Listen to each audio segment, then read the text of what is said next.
hanya merindukan aliran sungai, seperti itulah jiwa kami merindukan sabda Bapa. Sayang haus, rindu aliran sungaimu, hatiku tak tahan menunggu badai padam.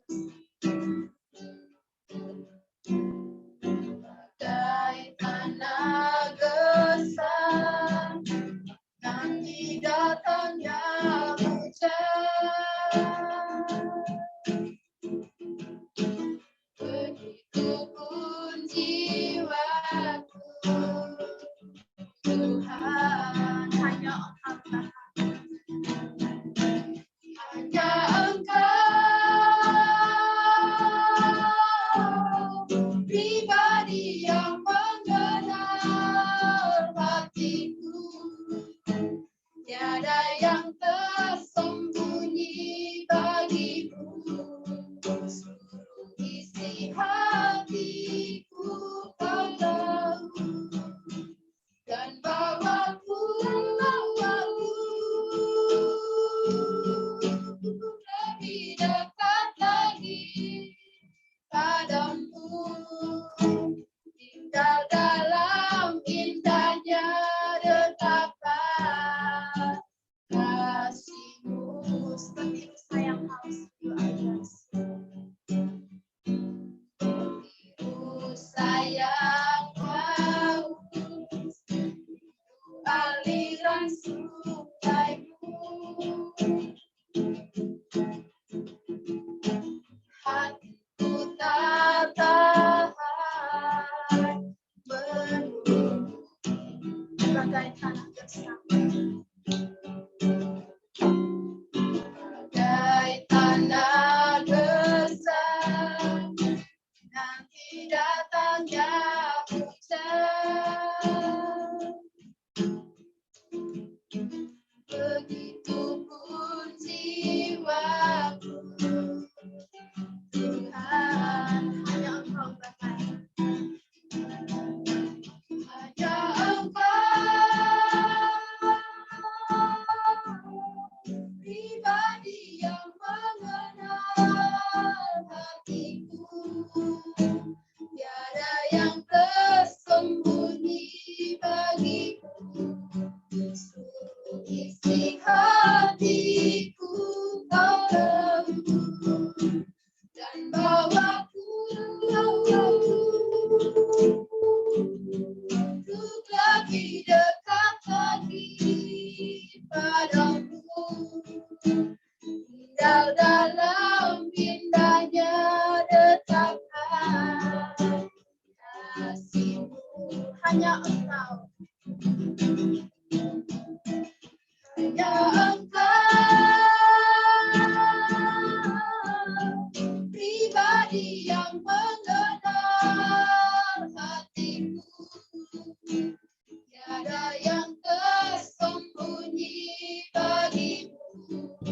Seluruh isi hatiku Kau tahu, dan bawaku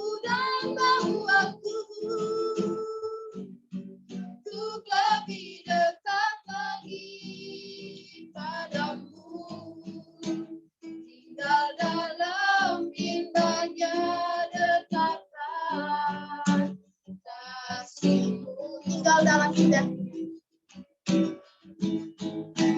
tinggal dalam indahnya dekapan kasih-Mu. Tinggal dalam indahnya dekapan kasih-Mu. Ya, mari kita berdoa. Bapa dalam kerajaan surga, itulah ungkapan hati kami. Biarlah Tuhan Roh Kudus-Mu tinggal di dalam hati kami, sehingga kami boleh melihat hal-hal yang baik yang boleh Tuhan kerjakan dalam hidup kami. Ya Tuhan, biarlah juga di masa muda kami boleh memprioritaskan Tuhan di atas segalanya. Kami tahu ya Tuhan, ada banyak godaan, ada banyak tantangan dalam hidup kami, tetapi kami tahu kalau Tuhan berjalan bersama dengan kami, tak satu pun yang mampu merampas itu dari Tuhan. Oleh karena itu ya Tuhan, mampukan hati kami untuk terus berpaut kepada Tuhan, Sang Sumber hidup itu sendiri. Bapa di surga, kami sudah memuji dan memuliakan Tuhan, dan kini tiba saatnya kami akan mendengarkan kebenaran firman Tuhan. Hamba-Mu yang tiada apa-apanya ini ya Tuhan, Engkau sembunyikan hamba-Mu di belakang salib Kristus, sehingga kebenaran firman Allah yang hidup itu Tuhan, hamba boleh sampaikan sejujur-jujurnya kepada saudara-saudara hamba yang mendengar. Beri mereka telinga seorang murid, sehingga mereka boleh mendapatkan sesuatu yang baru, dan mereka pulang dan ada benih firman yang ditaburkan dan mereka boleh kerjakan dalam kehidupan mereka masing-masing. Bapa di surga, berfirmanlah kepada kami karena kami sudah rindu untuk mendengar kebenaran firman-Mu. Berdoa, haleluya.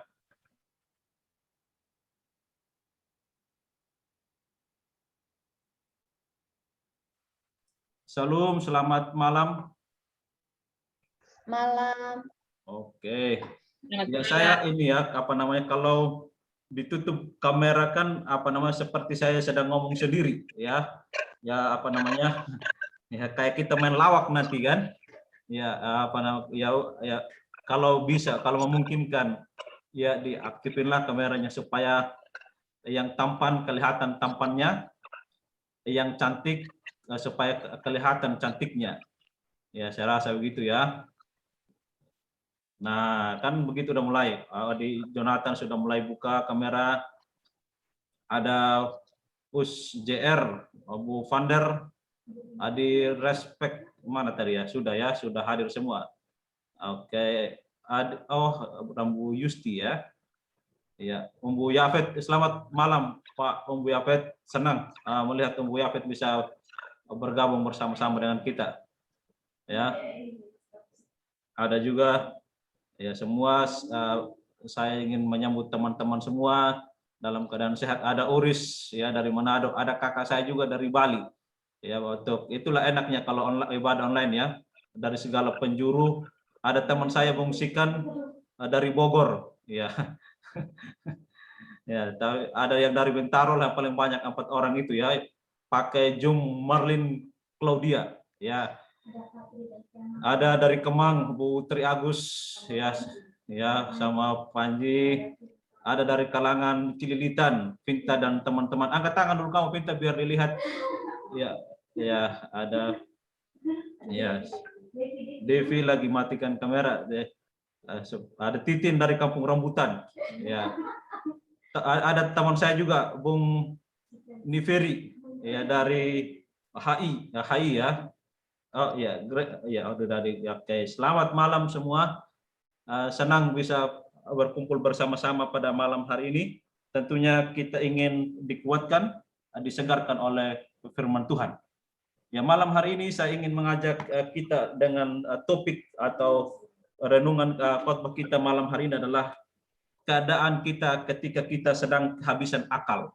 Ya, nanti kita akan membaca satu topik penting, bagaimana Firaun bertindak untuk penghabisan kalinya. Dia membiarkan bangsa Israel tapi untuk keluar dari negeri perbudakan, tapi dengan cara-cara yang sangat menegangkan tentunya. Ya, saya tahu mungkin ada teman-teman tidak ada yang membawa Alkitab, makanya saya akan tampilkan ayatnya saja. Ya, saya akan tampilkan ayatnya dari Keluaran pasal 14 ayat 1. Ya, semua kelihatan ya. Apakah kelihatan semua? Ya, saya baca saja ayatnya ya. Oke, Keluaran 14 ayat 1 sampai 14. Berfirmanlah Tuhan kepada Musa demikian. Katakanlah kepada orang Israel supaya mereka balik kembali dan berkemah di depan Pi-hahirot atau antara Migdol dan laut. Tetapi di depan Baal Zephon berkemahlah kamu di tepi laut. Maka Firaun akan berkata tentang orang Israel, mereka telah sesat di negeri ini, padang gurun yang telah mengurung mereka.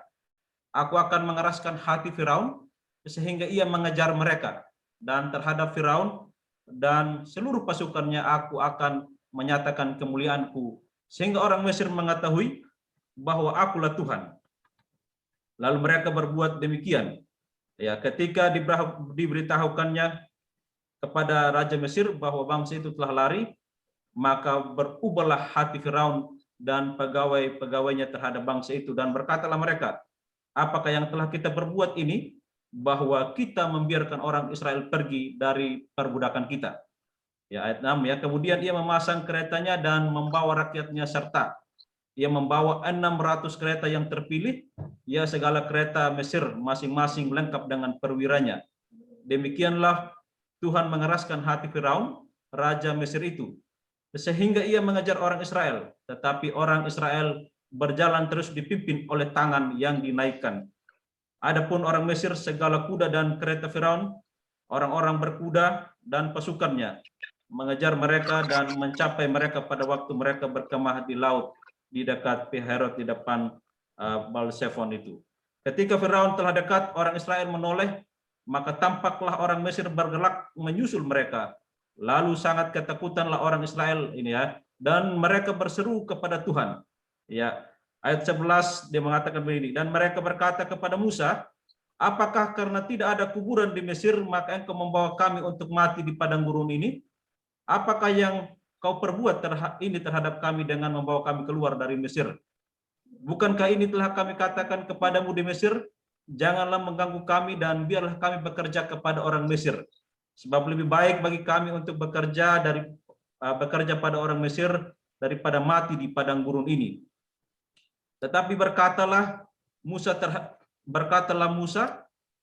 kepada bangsa itu, janganlah takut, ya, janganlah takut, berdirilah tetap dan lihatlah keselamatanmu dari Tuhan yang akan diberikannya hari ini kepadamu. Sebab orang Mesir yang kamu lihat hari ini tidak akan kamu lihat lagi untuk selama-lamanya. Tuhan akan berperang untuk kamu dan kamu akan diam saja. Menarik ayat 14 ya. Tuhan perintahkan kamu akan diam saja. Ya, saudara yang dikasihi oleh Tuhan, di dalam posisi seperti ini memang kadang-kala kita mungkin terjebak ya, kita tidak tahu lagi apa yang harus kita lakukan dalam hidup ini. Ya, di dalam kita tahu sekarang ada yang masih kuliah, ada yang bekerja, di era pandemi ini memang sangat sulit ya. Tetapi keadaan kita yang kehabisan akal itu sebenarnya yang kita pelajari dari pelajaran penting malam hari ini adalah kadangkala Allah menuntun kita, saya ulangi kalimat ini, kadangkala Allah menuntun kita ke dalam keadaan sepertinya kehabisan akal. Kalau teman-teman melihat tadi dari ayat 1 sampai 4 ya, sebenarnya di sana adalah ada rencana Tuhan yang sangat indah. Di situ ayat 1 dan 2 ada perintah khusus. Ya, Tuhan menyuruh Musa untuk Tuhan berfirman kepada Musa, katakanlah kepada orang Israel supaya mereka balik kembali. Ya, ada perintah Tuhan. Ada perintah Tuhan yang jelas ya bagi mereka. Ya, dengan demikian perintah khusus ini harus dikerjakan. Tentunya adalah dengan tujuan khusus Tuhan. Ya, artinya di dalam setiap kehidupan ini ada tujuan khusus yang Tuhan siapkan bagi kita. Ya, yang Tuhan siapkan bagi kita untuk apa? Untuk kemuliaan Tuhan itu sendiri. Aku akan mengeraskan hati Firaun sehingga ia mengajar mereka, dan terhadap Firaun dan seluruh pasukannya aku akan menyatakan kemuliaanku. Itu menarik ya, bahwa itulah sebenarnya fungsi kita sebagai anak-anak Tuhan, bahwa di dalam setiap perjalanan hidup kita, bahwa kemuliaan Tuhanlah yang boleh nampak di dalam hari lepas hari. Ya, di dalam Anda bekerja, di dalam kita bekerja atau melakukan apapun, seharusnya Tuhanlah yang dipermuliakan di atas segalanya. Tetapi tidak sampai di situ, bahwa Tuhan juga menguji kita, ya, seolah-olah kita tidak punya jalan keluar lagi, seperti yang dihadapi oleh bangsa Israel ini. Ketika mereka keluar dari tanah Mesir dan mereka akan keluar ke suatu negeri yang berlimpah susu dan madu itu, tetapi mereka mendapatkan persoalan. Persoalannya adalah mereka sepertinya dikungkung oleh orang-orang Mesir. Makanya mereka mengeluh kepada Musa. Tetapi yang menarik adalah apa respon kita ketika kita di dalam keadaan kehabisan akal. Ya sering sekali ya kita sebagai manusia kalau kita sudah terjepit, yang pertama mungkin kalau yang cewek-cewek ini pasti dia akan menangis bombay. Ya menangis dia karena segala sesuatu yang dia lakukan hari ini. Ataupun kalau seandainya ini kan masih banyak yang masih muda-muda, ketika dia putus cinta pasti dia akan menangis dan segala macam. Tetapi disitulah sebenarnya kita diuji. Ya kita diuji, apa yang harus diuji adalah bahwa kita harus hidup di dalam ketaatan Tuhan. Ya di dalam keadaan terjepit sekalipun, apa yang harus kita lakukan adalah kata kunci yang pertama adalah taat. Ya, karena dengan taatlah kita bisa mengerti kehendak Tuhan di dalam setiap kita. Ya, saya tahu, ya saya bisa pastikan bahwa kita ini semua Tuhan punya maksud. Ya, setiap hidup kita Tuhan mau memakai kita di dalam setiap keadaan kita. Yang kita lakukan adalah belajarlah hidup taat kepada Tuhan meskipun ada resiko yang harus kita dapatkan. Resikonya adalah ya dalam artian mungkin di awal-awal kita akan merasa oh kok bisa begini ya Tuhan dan segala macam. Ya tetapi di dalam jalan ketaatan ini aku akan mengeraskan hati Firaun, dan lewat ketaatan itulah kita boleh memuliakan Tuhan. Ya, memuliakan Tuhan. Sekali lagi itu yang paling penting, ketaatan yang menuntun kita untuk memuliakan Tuhan. Yang berikutnya adalah dengan mengizinkan keadaan-keadaan yang membingungkan menimpa kita, di sanalah kita membutuhkan Tuhan. Ya sekali lagi teman-teman, kalau kita tidak ada masalah, kadang-kala kita merasa kita tidak membutuhkan Tuhan. Ya sering sekali kita menjadi orang yang ego. Ya saya tidak seolah-olah kita tidak perlu Tuhan, seolah-olah hidup ini berjalan biasa saja tanpa pertolongan Tuhan. Tetapi di dalam persoalan itulah baru kita menangis mencari Tuhan. Kalau orang Manado bilang ada siuris ya, orang Manado bilang kalau ngoni jo kalau berdoa katanya sampai lutut miring-miring kalau ngoni berdoa, kalau lagi dalam keadaan susah. Tetapi kalau di dalam keadaan senang pasti kita lupa Tuhan. Kita akan berkata sayonara sampai berjumpa di lain kesempatan. Itulah kita manusia, ya. Itulah kita manusia. Kalau kita dalam keadaan terjepit, di sanalah kita boleh memuliakan Tuhan. Kadangkala di dalam kita mengecewakan Tuhan, di dalam kehabisan akal kita mungkin bisa menjadi orang yang tidak percaya kepada Tuhan. Ya, saya tidak perlu Tuhan lah. Buat apa Tuhan itu? Ya biasa. Itulah yang kadangkala menjadikan kita menjadi orang ateis praktis. Tetapi malam hari ini kita boleh melihat teman-teman yang dikasihi oleh Tuhan, dengan kepercayaan, dengan ketidakpercayaan kita pun kita harus mempercayakan hidup kita kepada Tuhan. Jangan kita sama seperti bangsa Israel ini ya, ketika bangsa Mesir sudah hampir mendapatkan mereka, bersungut-sungutlah bangsa Israel ini, dan mereka berkata, buat apa Musa kau membawa kami keluar di tempat ini hanya untuk mati? Tetapi apa kata Tuhan? Ya, tetapi apa kata Tuhan dalam ininya? Percayalah bahwa Dia merancang segala sesuatu yang baik. Begitupun dalam hidup kita. Saudara yang dikasihi oleh Tuhan, Yesus Kristus itu adalah sutradara yang paling lihai mengatur hidupmu. Ya, Dia adalah sutradara yang paling agung. Ya, kalau orang yang membuat drama saja, membuat film itu mengakhirinya dengan happy ending, apalagi Tuhan kita. Dia akan mengakhiri perjalanan hidup kita dengan begitu baik. Ya. Jadi apa yang harus kita lakukan? Yang harus kita lakukan adalah ketika kita tidak merasakan segala sesuatu seperti tidak ada pertolongan Tuhan, tidak ada pertolongan orang-orang di sekitar kita, yang harus kita lakukan adalah berdoalah kepada Tuhan dengan sungguh-sungguh. Berbaliklah kepadanya, ya. Berbaliklah kepadanya, karena dengan berbaliklah kepada Tuhan, maka kita akan menemukan ketenangan di dalamnya. Ya, tidak ada pertolongan lain selain kepada Tuhan. Ya, tidak perlu mengeluh. Jangan mengeluh sama seperti bangsa Mesir ini, bangsa Israel ini. Mereka hanya mengeluh karena tidak ada lagi, mereka merasa tidak ada lagi pertolongan Tuhan. Tetapi sebenarnya pertolongan Tuhan itu selalu ada. Makanya saya sangat suka dengan statement Rasul Paulus ya. Di dalam keadaan terjepit, kami tidak terjepit. Kami mungkin kehabisan akal, tetapi tidak kehabisan akal. Ya, itulah yang Tuhan boleh lakukan di dalam kehidupan kita. Pelajaran berharga dalam hidup kita adalah ketika ada masalah dalam hidup ini, jadikan masalah sebagai batu loncatan untuk sesuatu yang lebih baik. Ya, jangan pernah menjadikan masalah untuk memaki Tuhan, jangan pernah menjadikan masalah hanya untuk mengutuki Tuhanmu, tetapi jadikanlah sebuah masalah sebagai awal hal yang baik untuk menuju kepada hal-hal yang baik. Kalau Anda bekerja, ya, kalau Anda mungkin tidak diberi panggung oleh siapapun, jangan marah atau jangan pernah memaki, karena itu hanya membuat engkau berdosa. Buatlah panggungmu sendiri supaya engkau bisa menari sesuka hatimu. Itu aja yang paling baik. Karena ketika kita melakukannya dengan niat yang tulus, maka Tuhan juga akan menolong dan memampukan kita. Ya, memampukan kita untuk melakukan segala sesuatu yang baik. Ya, Allah bertindak di saat kita dalam keadaan terjepit, tetapi Tuhan bertindak pada waktu yang tepat. Nah, sering sekali memang ya, bertemunya kairos dan kronos, ya ini ya, saya akan pakai istilah itu ya. Bertemunya kairos dan kronos itu memang agak sulit. Bertemunya waktu Tuhan dan waktu manusia. Nah, sering sekali waktu kita manusia itu membutuhkan segala sesuatu dengan instan. Tapi Tuhan tidak begitu, saudaraku. Tuhan mau membantu kita dengan proses. Tetapi kadang-kala kita mau lebih cepat ya. Padahal Tuhan bilang, nakku sabar. Berjalanlah satu tangga demi satu tangga supaya engkau bisa mengikuti proses itu.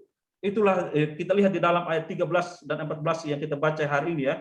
Tetapi berkatalah Musa kepada bangsa itu, janganlah takut, berdirilah tetap dan lihatlah keselamatan ya dari Tuhan yang akan diberikannya hari ini kepadamu.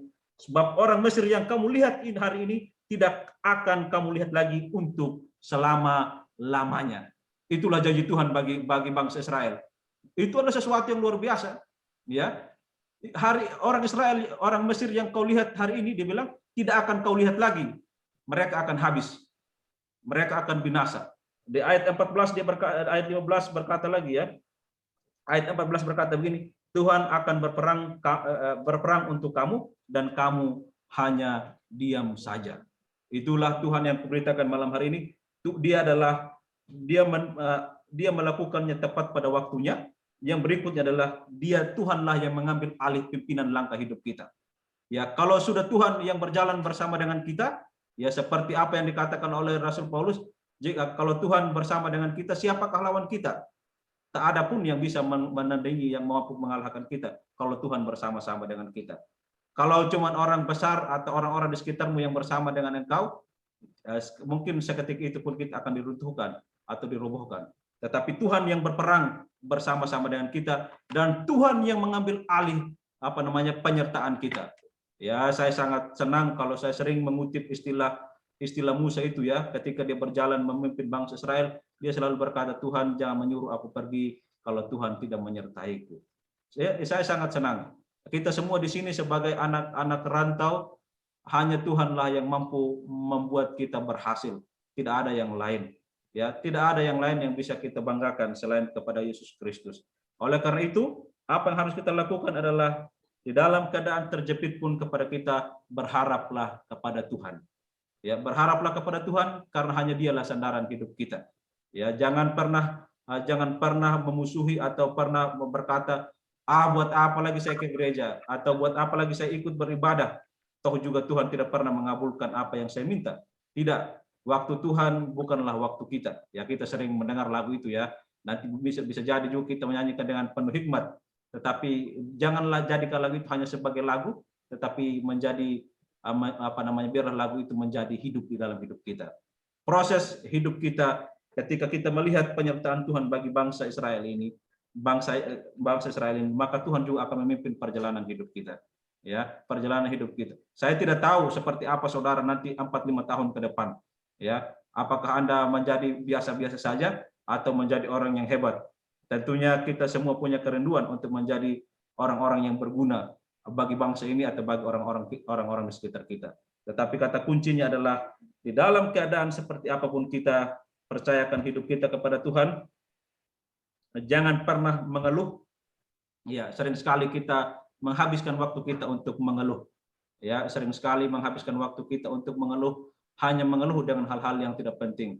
Ya, dengan Kalau masalah itu selalu ada dalam hidup kita, kalau hidup tanpa masalah itu bukan hidup, ya kita kembali saja ke surga, ya, karena hanya di surga yang tidak ada masalah. Di surga tidak ada lagi tangisan dan air mata, ya. Tetapi ketika Anda masih hidup di bumi ini, masalah itu akan selalu ada. Tetapi jangan jadikan masalah itu sebagai sebagai sesuatu yang menakutkan, tetapi jadikanlah masalah sebagai batu loncatan Anda untuk menuju kepada kesuksesan, untuk mendekatkan diri kita kepada Tuhan. Kadangkala Tuhan menegur kita lewat masalah juga.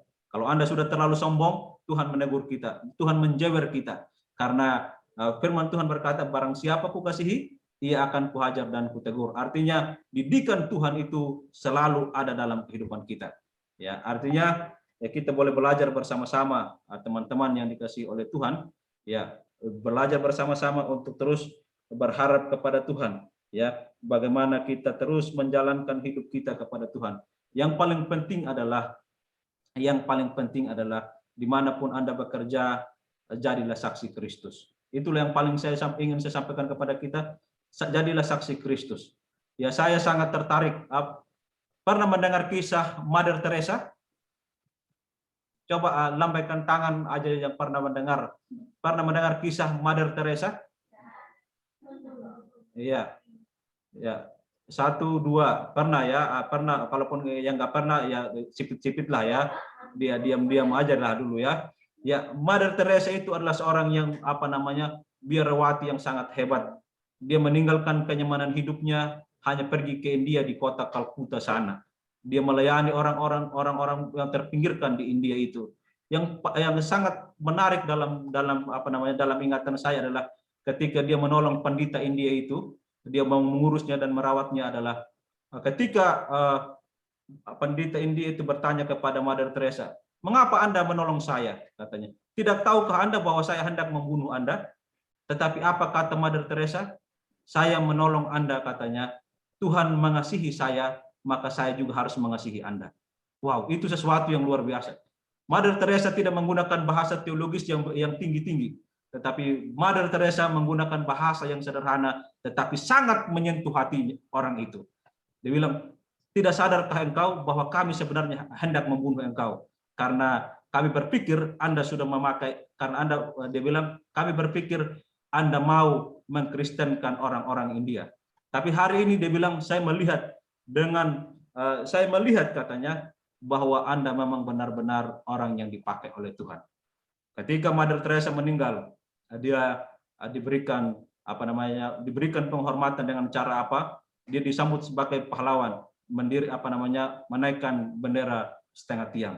Tahulah kita ya kalau bendera setengah tiang ya, artinya menghormati pahlawan yang telah gugur kan. Begitu pasti tahulah orang ini udah mahasiswa semua, ini udah lulus juga kan, udah pasti paham lah yang begitu-gitu ya. Ya. Itulah yang dilakukan oleh Mother Teresa ini. Saudara yang dikasihi oleh Tuhan, jadikanlah segala sesuatu itu tantangan apapun yang terjadi dalam hidup kita.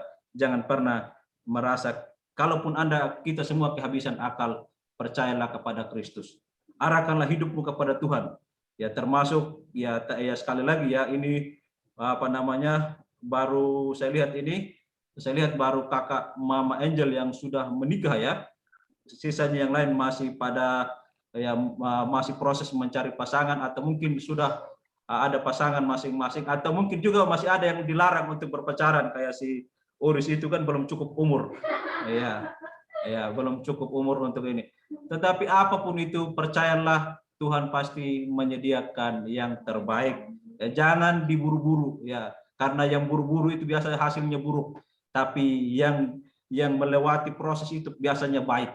Ya, itu kan kalau kita sering nyanyi kan, bagaikan bejana siap dibentuk, ya kan sering kita nyanyikan lagu itu. Jadilah seperti bejana yang siap dibentuk.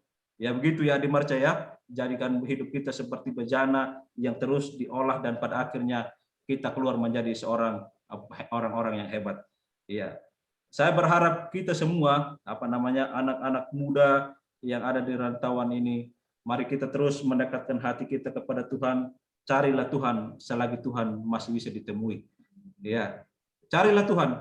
Ya, sekali lagi saya sudah cukup lama meninggalkan Pulau Sumba, sekitar 10 atau 11 tahun yang lampau. Ya, Ya, sampai hari ini Tuhan masih pelihara, bukan karena orang tua saya hebat, bukan karena saudara saya hebat, atau bukan karena saya sendiri hebat, tetapi Tuhanku yang hebat yang masih memelihara saya sampai hari ini. Dan Tuhan izinkan saya untuk menyampaikan firman kepada saudara-saudaraku yang kukasihi lewat Zoom ini. Itulah anugerah terbesar yang Tuhan boleh berikan dalam hidup saya. Karena itu, saudara yang dikasihi oleh Tuhan, sekali lagi kita semua berharga di mata Tuhan. Jangan pernah membiarkan hal yang berharga itu kita merusaknya. Tetapi mari kita jadikan yang berharga itu menjadi lebih berharga lagi. Ya, emas itu memang sudah jadi emas ya, tapi harus diolah lagi supaya menjadi mahal. Itulah kehidupan kita. Keadaan kita seperti hari ini, ya saya tidak tahu, situasi sulit mungkin di dalam pandemi ini ya. Pandemi ini membuat kita tidak bisa berjumpa, atau membuat ada mungkin yang kehilangan pekerjaan dan segala macam. Tetapi di dalam keadaan terjepit ini pun, percayalah di sana juga ada penyertaan Tuhan. Ya, Tuhan tidak akan pernah membiarkan kita berjalan sendiri. Ya, Tuhan tidak akan pernah membiarkan kita melangkah seorang diri, karena Tuhan ingin kita lebih dekat lagi kepada Dia. Mari kita dekatkan hati kita kepada Tuhan, ya. Dekatkan hati, jangan yang lain, ya. Kalau Anda saja yang sudah berpacaran ini didekati oleh orang lain, pasti Anda cemburu, apalagi Tuhan kita yang merupakan milik, yang merupakan bagian dari milik Tuhan, merupakan milik Tuhan. Mendekatkan diri kepada Tuhan, ya, percayakan hidupmu kepada Tuhan, dan jangan pernah bersandar kepada pengertianmu sendiri. Akuilah Tuhan di dalam setiap lakumu, maka Tuhan akan membuat jalanmu berhasil. Ya. Berhasil dalam hal apa? Mungkin kita tidak kaya, tetapi apapun yang kita butuhkan Tuhan cukupkan. Ya, Tuhan cukupkan, Tuhan akan memberikan. Itulah kita menikmati pekerjaan Tuhan nanti ya. Sudah tidak ada apa-apa, tiba-tiba Tuhan kirim kita sesuatu. Ya, misalnya mungkin yang masih kuliah tidak ada lagi uang sabun, tiba-tiba ada orang yang kirim. Atau mungkin sabun itu, atau istilah asimilasi ya, percampuran. Artinya sabun yang sepotong itu dengan sabun yang sepotong itu sudah ditempel. Mengerti ya? Tahu ya? Ada nggak yang pernah lakukan itu? Ya, kalau saya udah sering gitu ya. Itu namanya percampuran asimilasi. Itu namanya. Yang sisa sabun itu, sisa sabun yang warna kuning dengan warna merah dicampur, nanti jadi warnanya juga itu di tengah itu warnanya juga udah berbeda ya. Ya, tapi itulah seninya hidup. Ya, kalau Anda tidak pernah mengalami itu, Anda tidak akan menjadikan kesaksian Anda menjadi hidup. Ya, iya kan? Tapi kalau kita mengalaminya, itu menjadi hidup. Nanti pun kita akan ceritakan kepada anak cucu kita, begitulah Tuhan menyertaiku dulu. Walaupun aku keterbatasan, tetapi sampai hari ini Tuhan masih pelihara aku. Ebenezer, sampai di sini Tuhan menolongku. Itulah kita, saudaraku yang dikasihi oleh Tuhan. Itulah yang harus kita lakukan. Ya, sekalipun mungkin kita terbata-bata dalam menjalani kehidupan ini, tetapi Dia juga tetap menyertai kita. Atau kalau udah Pepsodent itu kan, Pepsodent itu udah habis, terus dipotong lagi, digulung kan, baru diambil itu kan, tiba-tiba sudah diambil jatuh lagi itu kan, turun, menjasal kita seumur hidup. Atau sampo udah nggak ada isinya di dalam, diisi air dikucak begini, ya kan, baru dikucak supaya kita bisa sampo. Ya, tapi itulah misteri of life, jalan hidup manusia yang harus kita nikmati.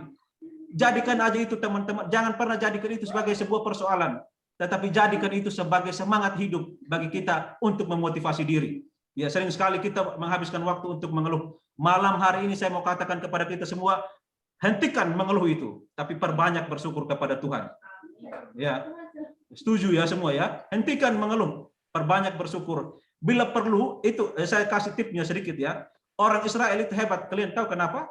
Mereka itu hebatnya adalah mereka sering menertawakan diri sendiri, tidak pernah menertawakan orang lain. Kalau kita kan senang menertawakan orang lain kan, itu nggak ada makannya katanya. Kasihan ya, padahal kita lagi mau maki dia kan. Kita sengaja dia mengatakan bilang kasihan, padahal sebenarnya kita mau ledekin. Ya, kita sering begitu. Itu gaya orang Indonesia itu, makanya nggak maju-maju. Ya, tetapi bangsa Israel itu kalau mereka dalam keadaan terjepit, mereka menertawakan diri mereka sendiri supaya mereka bisa menyemangati hidup mereka. Ya, ini yang harus, ini ilmu baru loh ini. Ya, saya mau sampaikan kepada kita, belajarlah menertawakan diri sendiri supaya memotivasi kita. Ya, ketika kita termotivasi, maka kita juga akan persoalan berat itu pun menjadi ringan karena kita melakukannya dengan sukacita. Tapi kalau kita menghabiskan waktu untuk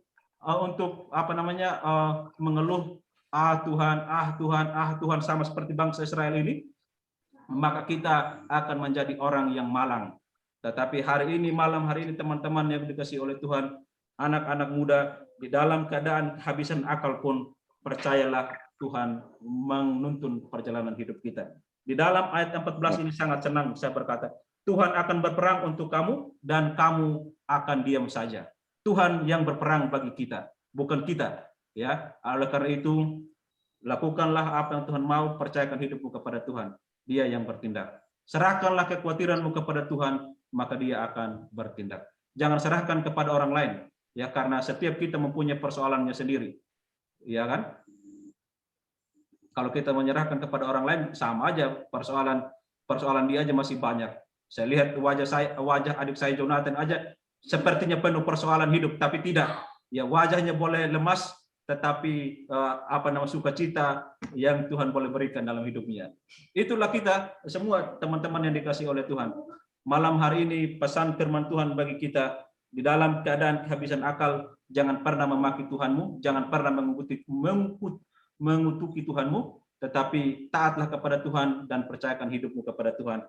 Karena pada akhirnya engkau akan menjadi pemenang. Kalau sekarang mungkin Anda belum menjadi pemenang, pastikan di ujungnya engkau akan menjadi pemenang.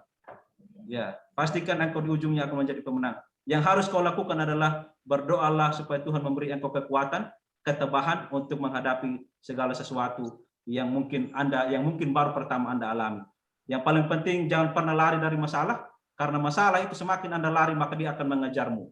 Tapi selesaikanlah masalah dan pada akhirnya kita akan menjadi pemenang di dalamnya. Karena Yesus beserta dengan kita. Saya rasa ini yang bisa saya sampaikan kepada kita semua. Kiranya kita dikuatkan dan diteguhkan. Jika Anda mendengar firman tadi tersentuh hatinya, biarlah Tuhan menguatkan lagi di dalam kehidupan kita hari lepas hari. Anak-anak muda, pesan saya, kita semua ini adalah anak panahnya Tuhan. Oleh karena itu, jangan pernah sia-siakan hidupmu, ya, jangan pernah menghabiskan hidup Anda dengan hal-hal yang tidak berguna, tapi percayakan hidupmu kepada Kristus. Hadapi prosesnya, nikmati segala sesuatu, dan Tuhan bersama-sama dengan kita. Kiranya Tuhan memberkati kita semua. Tuhan memberkati kita. Mari kita berdoa. Bapa di surga, hamba-Mu sudah selesai menyampaikan firman-Mu. Biarlah firman-Mu menjadi rema di dalam hidup kami. Biarlah tangan Kristus terus menopang dan menuntun kami. Hamba berdoa ya Tuhan secara khusus buat saudara-saudara kami yang mungkin dalam masalah pekerjaan, masalah apapun ya Tuhan. Bapa di surga, kami yakin dan percaya Tuhan paling mengerti dengan kehidupan mereka. Kalau ada di antara teman kami yang berada dalam gundah gulana, Tuhan kuatkan mereka. Bahwa Tuhan terus menyertai mereka, Tuhan tidak akan pernah membiarkan mereka sendiri. Ya Tuhan, mampukan kami untuk terus mengikuti kehendak Tuhan dalam hidup kami. Sering sekali kami mungkin menghabiskan waktu dalam hidup kami untuk mengeluh. Tetapi ya Tuhan, kami boleh belajar dari bangsa Israel ini. Mereka menghabiskan waktunya untuk mengeluh. Tetapi malam hari ini, ketika kami diteguhkan oleh firman-Mu, kami mau memperbanyak hidup kami dengan cara bersyukur kepada Tuhan. Karena dengan cara bersyukurlah, kami boleh melihat bahwa ada penyertaan Tuhan yang begitu besar dalam hidup kami. Bapa di surga, berkati kami semua. Apapun yang kami kerjakan, kiranya Tuhan memampukan kami untuk mengerjakannya dengan baik dan penuh tanggung jawab. Biarlah firman-Mu terpatri di dalam sanubari hati kami. Demi Kristus kami berdoa. Haleluya. Amin. Amin. Saya serahkan kepada Adik Yesi ya.